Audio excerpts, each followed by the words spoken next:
Trenza del mar Esmeralda, de Brandon Sanderson. Capítulo 1. La chica. En pleno océano había una chica que vivía sobre una roca. El océano no era como el que te has imaginado. La roca tampoco era como la que te has imaginado. La chica, en cambio, quizá fuera como la que te has imaginado, siempre que la hayas imaginado reflexiva, de hablar suave y demasiado aficionada a coleccionar tazas y vasos. Los hombres solían describirla diciendo que tenía el cabello del color del trigo. Otros afirmaban que era del color del caramelo o a veces de la miel. Ella se preguntaba por qué los hombres empleaban tantos símiles con la comida para describir los rasgos femeninos.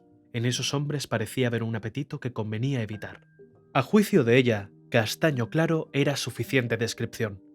Aunque la característica más interesante de su pelo no era la tonalidad, sino su rebeldía.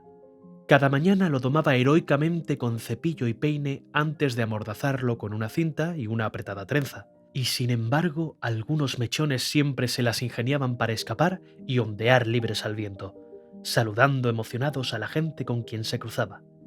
La chica había recibido al nacer el desafortunado nombre de Glorf. Antes de que digas nada, era un nombre tradicional en su familia. Pero aquel pelo tan salvaje le había valido el nombre por el que todo el mundo la conocía: Trenza. Y en opinión de Trenza, ese mote era su rasgo más interesante. A Trenza la habían criado para inculcarle un cierto pragmatismo irrenunciable. Se trata de un defecto muy común entre quienes viven en islas ariscas y yermas de las que nunca pueden marcharse.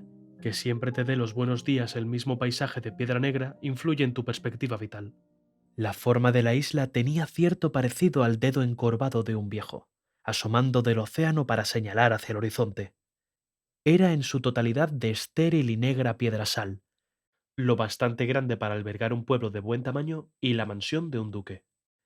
Aunque los lugareños llamaban La Roca a su isla, en los mapas figuraba como Punta de Diggen.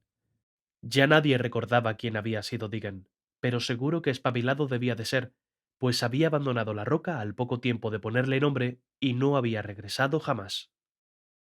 Muchas tardes, Trenza se sentaba en el porche de casa de su familia y tomaba una infusión salada en alguna de sus tazas favoritas mientras contemplaba el verde océano. Y sí, acabo de afirmar que el océano era verde. Además, no mojaba. Ahora llegaremos a eso. Cuando se ponía el sol, Trenza pensaba en la gente que visitaba la roca en barco. Tampoco era que nadie en su sano juicio pudiera considerar la roca como un destino turístico. La piedrasal negra se deshacía y se metía por todas partes. También imposibilitaba casi todo tipo de agricultura, y terminaba echando a perder la tierra de cultivo que traían de fuera.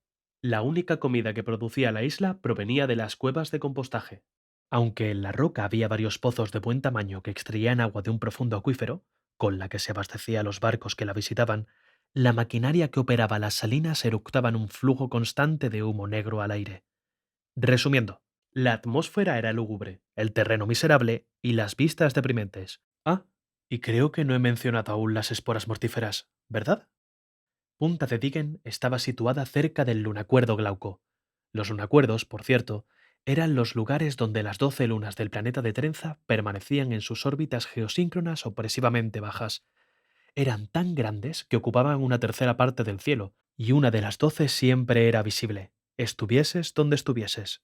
Dominaban la visión, como si te hubiera salido una verruga en el globo ocular. Los habitantes del planeta rezaban a las 12 lunas como a dioses, lo cual no pongo en duda que es mucho más ridículo que lo que sea que veneres tú. Sin embargo, no es difícil suponer cómo debió empezar esa superstición, teniendo en cuenta las esporas que dejaban caer las lunas sobre el planeta en forma de arena de colores. Las esporas llegaban desde los lunacuerdos, y el Glauco era visible desde la isla a unos 90 o 100 kilómetros. No era nada recomendable acercarse más que eso a los lunacuerdos. Las enormes y resplandecientes lluvias de coloridas motas, brillantes y peligrosísimas. Las esporas llenaban los océanos del mundo, creando extensos mares que no eran de agua, sino de polvo alienígena. Los barcos navegaban surcando ese polvo igual que lo hacen aquí en el agua, hecho que no debería resultarte tan extraordinario. Al fin y al cabo, ¿cuántos otros planetas has visitado?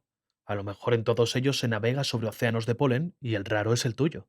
Las esporas solo eran peligrosas si se mojaban, lo cual suponía un problema bastante grave, considerando la cantidad de cosas mojadas que salen del cuerpo humano incluso estando sano.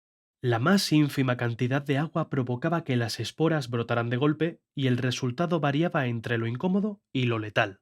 Si inhalabas una bocanada de esporas glaucas, por ejemplo, la saliva hacía que te crecieran enredaderas desde la boca y, en los casos más interesantes, que se te metieran por los senos paranasales y te salieran rodeando los ojos.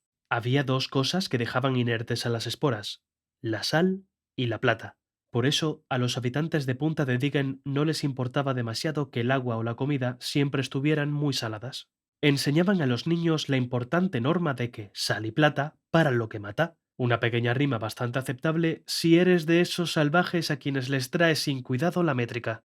En todo caso, entre las esporas, el humo y la sal, quizá resulte más fácil de entender que el rey a quien servía el duque hubiera promulgado una ley que prohibía a los habitantes de la roca salir de ella.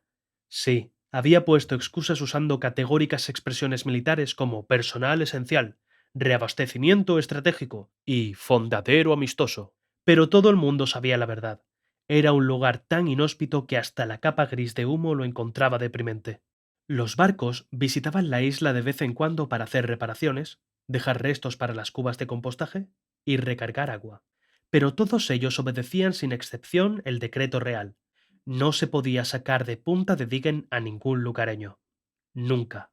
Y así, Trenza se sentaba en los peldaños del porche por las tardes, viendo los barcos marcharse mientras del lunacuerdo caía una columna de esporas y el sol asomaba desde detrás de la luna en su lento descenso hacia el horizonte.